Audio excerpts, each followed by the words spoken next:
இந்த ஈஸ்வரி மேல கைய வச்சுட்டு நீ பாட்டுக்கு போய்க்கிருப்ப. எப்போ என் மேல உன் கை பட்டுச்சோ அப்பவே நீ தாண்டா எனக்கு புருஷன்.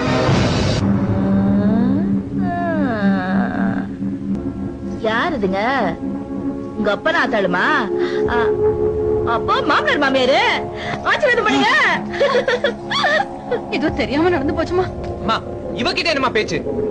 எலே இசுக்கு உனக்கு இங்கதான் தெரியாது, குறுக்க பேசுற. கல்யாணம் ஆகட்டும், எல்லாத்தையும் கத்து கொடுக்கறேன். மாமா ஐத்த, நான் நல்ல மூட்ல இருக்கிறப்பவே உங்க பிள்ளைய கூட்டிட்டு போயிருங்க.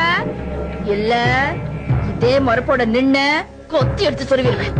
உன்னைய கொன்னுட்டு நான் வெள்ளை புடவைய கட்டிக்கிறேன். 10 என்றதுக்குள்ள போயிருங்க.